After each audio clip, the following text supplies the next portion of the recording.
Tubi, the host of such movies as Bigfoot vs. Yeti, Bigfoot vs. Megalodon, Bigfoot vs. Zombies, Krampus vs. Bigfoot, and Bigfoot vs. the Illuminati. With such engaging titles, I was browsing Tubi one day and I found this poster. It looked awfully familiar to me because it had body in the title and looked exactly like this poster from Bodies. I was curious and so I decided to check it out.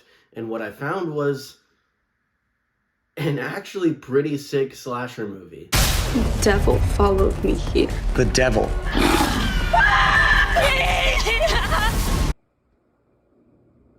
Unlike Bodies, this movie gets a lot more sexual. So I'm gonna have to use some descriptive ways to talk about those scenes just because I want this video to reach a wide audience and YouTube not to suppress it. So here we go. Here's the plot of the movie.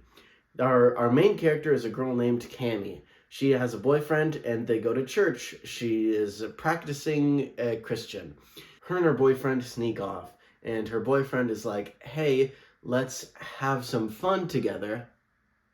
And Cammy's like, no, I don't want to have some fun because if our relationship was a 3-act structure, I've never hit the climax, if you catch my drift.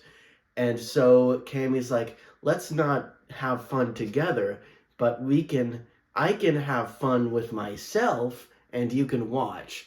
And he's like, sure. And so her and her boyfriend are both having fun with themselves instead of with each other. They get caught and now Cammy's in trouble because she is some promiscuous temptress siren who's distracting all the nice church boys, and her boyfriend doesn't get in trouble at all because that's how the church works.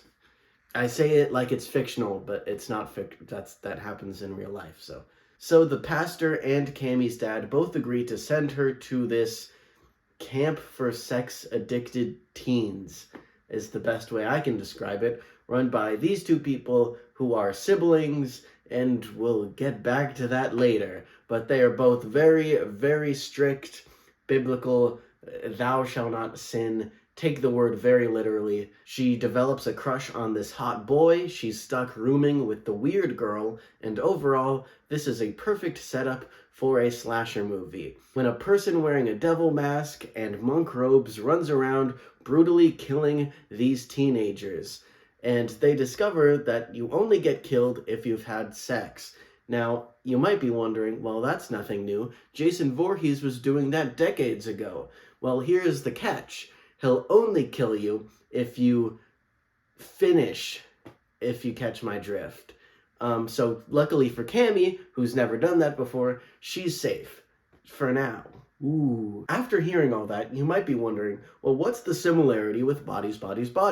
I'm getting there. Just you wait. Now let's talk about some of the critiques I have with the movie, as it being a Tubi original. I have a few. You know me in horror movie pacing. I'm a big stickler for that stuff. This movie uses a lot of and thens instead of therefores. If you've taken a writing class before, you probably have seen the clip of Trey Parker and Matt Stone explaining this. But if you haven't, I'll go over it right now. When telling a story, you want each plot point to have a consequence or lead to something new. So let's use Bodies as an example. A friend group throws a hurricane party together. Therefore, since there is a hurricane, the power goes out. Therefore, they're left to play a game that requires no electricity, which is Bodies. Therefore, Pete Davidson's character gets mad at the game. Therefore, he storms off. Therefore, leaving him open to get killed and his body be found. Therefore, the friend group accuses Greg of killing Pete Davidson. Therefore, you get the story. Every plot point leads to the next. Killer Body Count doesn't really use this as well as Bodies. There's a lot of and thens where just a random scene gets attached just because, and it doesn't really follow the story that's been set up. For example, there's a lot of time in between the first kill and the second kill.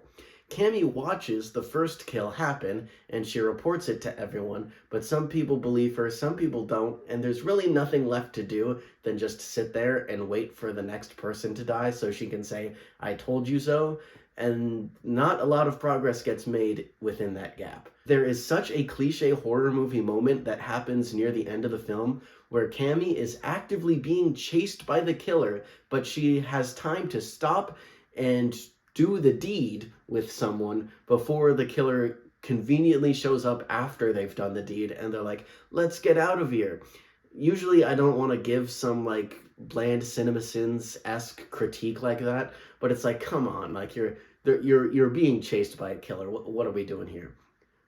Who does she do the deed with, though? We'll get back to that point in a bit. My last critique are about these two characters. That's right, the brother-sister duo who run the camp. Nowadays, it's hard to write crazy Christian conservative characters that are meant to be ridiculous to the point where it's comedic, when real life crazy conservative Christians are actually crazier than the ones in the movie we're supposed to be laughing at. So we don't actually laugh at them because we've seen crazier things happen in real life. I just watched the documentary The Program, and what they did to those kids in real life is way worse than what happens to these kids as punishments in this movie. Minus the murder, of course. Now let's talk about some of the positives, because overall I did like this movie, starting with, oh my god, the gore. This thing goes to places I didn't think it would go to. I was just expecting the standard horror movie, oh, you get stabbed and then a blood stain shows up on your shirt. But no, they show a lot more, and it's all practical effects, which is awesome. It looks realistic, it made me squirm. I was like, oh my god, how are they able to pull this off with probably the low budget that they had? The first kill, you're expecting just some guy to get slashed and then drop dead, but what actually happens, well, you'll just have to watch it for yourself, because I can't show it here publicly online. The second thing I enjoyed is something that movies sort of lack nowadays, for better or worse, which is just camp. This is intentional camp. It's meant to make you laugh. It's intentionally put there by the filmmakers, and yeah, it made me laugh. There's a bit where someone calls Cammy the final girl because she's the final girl to enter the program, which I thought was funny and cute. Another moment, which is my favorite, is when someone gets stabbed and they reach out their arm for help, and this happens. I thought that was pretty cool, in my opinion. I was like, they know exactly what they're doing. They have the vision. And another bit of this camp are going back to the brother and sister duo. Yeah, they have fun with each other. The sister coerces the brother to do it with her, and then while they do it, she quotes a Bible verse saying that incest is okay. There's the camp for you. Speaking of the brother-sister duo, another part that I enjoyed is that the brother really isn't on board with the things the camp does, and near the end of the movie, he straight up says, "This isn't what Christianity is. This isn't something I want to be a part of." And he like condemns everything that they've been doing, which I thought was very nuanced, because usually movies like this, they paint it up as a comedy and just say, haha, Christianity is bad. But this guy is like, hey, I don't agree with this, much like people in the real world who don't agree with their religions doing certain things or enforcing certain rules. It's a very nuanced subject, and I'm glad they incorporated that into this movie. And I have to talk about the final scene of this movie. Not only is it clever and something I haven't really seen before from a horror movie standpoint, but it's also just so campy. That's when it's the campiest, is the final shot of this movie. I'm like, oh my god. And the final line, it knows exactly what it's doing. Next thing I liked about this movie is just this shot. It's the girls looking into the boys' bathroom through a peephole. What can I say? One might call it simplistic, but I found it very visually cool for my eyes.